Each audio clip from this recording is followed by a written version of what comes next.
Hello students, welcome back to my YouTube channel DS Group of Education. তোমাদের সবাইকে আমার YouTube চ্যানেলে আরেকবার স্বাগত জানাই।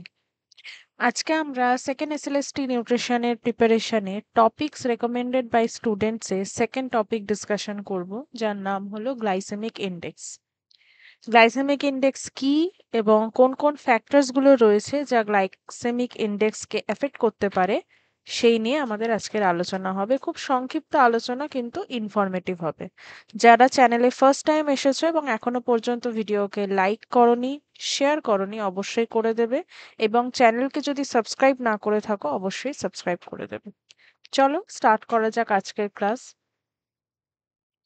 তাহলে আমরা প্রথমে দেখব যে আমরা গ্লাইসেমিক ইন্ডেক্স বলতে কি বুঝি। গ্লাইসেমিক ইন্ডেক্স কি? গ্লাইসেমিক ইন্ডেক্স হলো একটা র্যাঙ্কিং। যে র্যাঙ্কিং সিস্টেমের মাধ্যমে আমরা কি পরিমাপ করে থাকি? আমরা পরিমাপ করে থাকি যে কার্বোহাইড্রেট যুক্ত যে কোনো খাবার খাওয়ার পর সেটা কত দ্রুত রক্তে যায় এবং গ্লুকোজের মাত্রাটাকে বাড়িয়ে দেয়। যে কোনো ফুড আইটেম যার মধ্যে কার্বোহাইড্রেট রয়েছে এবং কার্বোহাইড্রেটের পার্সেন্টেজটা অনেকটা বেশি রয়েছে, সেই খাবারটা যখন আমাদের শরীরের মধ্যে যাচ্ছে, শরীরের মধ্যে যাওয়ার পর সেটা কত তাড়াতাড়ি আমাদের রক্তে গ্লুকোজের মাত্রাটাকে বাড়িয়ে দিচ্ছে, সেই বৃদ্ধি প্রাপ্তির যে মাত্রা, সেই মাত্রাই কিন্তু গ্লাইসেমিক ইন্ডেক্স নামে পরিচিত।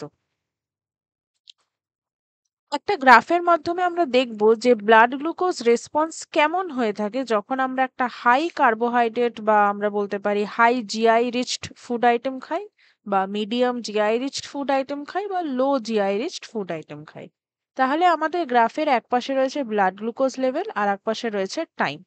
তাহলে আমি যদি এমন কোনো ফুড আইটেম খেলাম যার গ্লাইসেমিক ইন্ডেক্স অনেকটা বেশি হাই, তাহলে সেক্ষেত্রে ব্লাড গ্লুকোজ লেভেলটা দেখো অনেকভাবে কিন্তু বৃদ্ধিপ্রাপ্ত হবে, অনেকটা পরিমাণে কিন্তু পিক লেভেলটা আমরা দেখতে পাবো। কিন্তু আমরা যদি এমন একটা খাদ্য গ্রহণ করি যার গ্লাইসেমিক ইন্ডেক্স মিডিয়াম মানে মধ্য, তাহলে সেক্ষেত্রে কি হবে? হাইয়ের থেকে কিছুটা কম কিন্তু তার ব্লাড গ্লুকোজ লেভেলটা ইনক্রিজ হবে।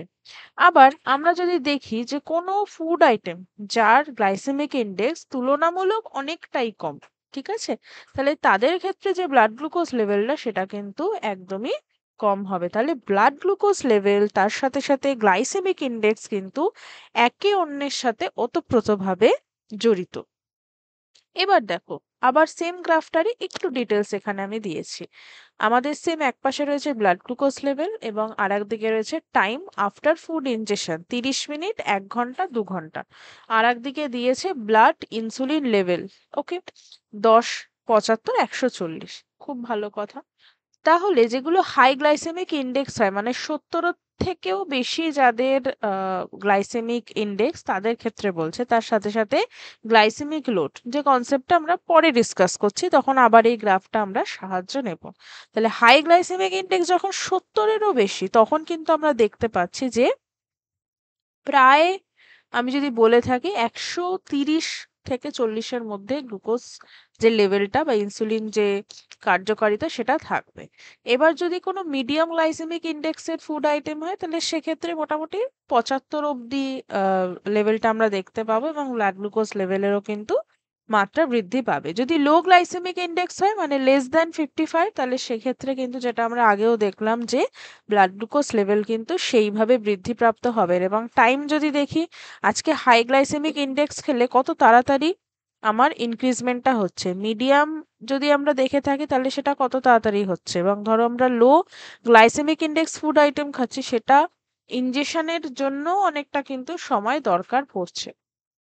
তাহলে যে রেঞ্জিংটার কথা আমরা শুরুতে বলেছিলাম, সেই রেঞ্জিংটা 0 থেকে 100, ঠিক আছে।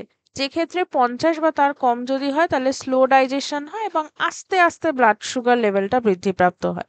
যদি মিডিয়াম জিআই লেভেল হয় 56 থেকে 69, তাহলে মডারেট একটা ইম্প্যাক্ট দেখতে পাওয়া যায়, মাঝারি প্রভাব। যদি 70 এবং তার ওপরে হয় তাহলে সেক্ষেত্রে ব্লাড সুগার লেভেলটা র্যাপিড স্পাইক হয়, মানে এরকম খুব হাই পিক লেভেল কিন্তু দেখতে পাওয়া যায়। তাহলে এমন কিছু ফুড আইটেম যার জিআই ভ্যালুজ এখানে মেনশন করা রয়েছে। ফুড আইটেম যেরকম লেন্টিল, যার গ্লাইসেমিক ইন্ডেক্স হচ্ছে 37, তার মানে লো জিআই।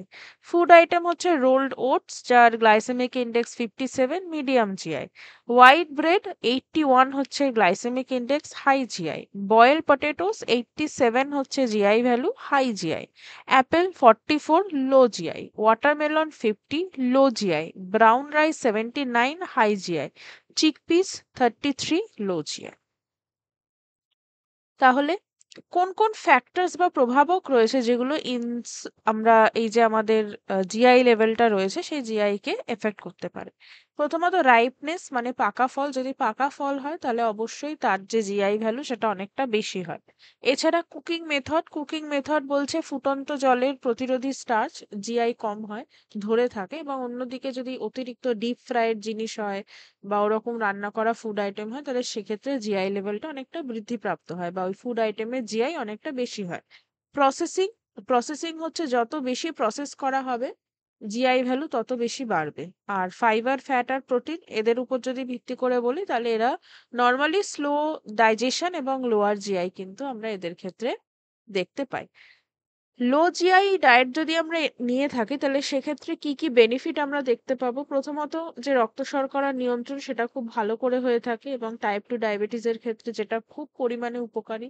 এছাড়া ওজন নিয়ন্ত্রণ এবং কোলেস্টেরল কমাতে সাহায্য করে, যেরকম আমরা ওটসের ক্ষেত্রে দেখলাম যে ওটসের নরমালি ফাইবার কনটেন্ট অনেকটা বেশি থাকে বাট জিআই ভ্যালুটা অনেকটা আমরা দেখলাম বেশি। তাহলে সেক্ষেত্রে এমন কিছু আইটেম রাখতে হবে যাদের জিআই ভ্যালুটা কম, যা কিনা আমার ওয়েট ম্যানেজমেন্ট এবং কোলেস্টেরল মেনটেনে সাহায্য করে। এছাড়া নন অ্যালকোহলিক ফ্যাটি লিভার যেগুলো হয় সেগুলোর ক্ষেত্রেও কিন্তু চর্বি কমাতে সাহায্য করে থাকে। So this is all for today. I hope আজকের ক্লাস তোমাদের হেল্পফুল লেগেছে। যদি ক্লাস সম্পর্কিত কোনো ডাউট থাকে অবশ্যই আমাকে কমেন্টে জিজ্ঞেস করতে পারো। এবং নেক্সট ভিডিওর জন্য অবশ্যই চ্যানেলের সাথে থাকবে। চ্যানেলকে যদি সাবস্ক্রাইব না করে থাকো অবশ্যই সাবস্ক্রাইব করবে।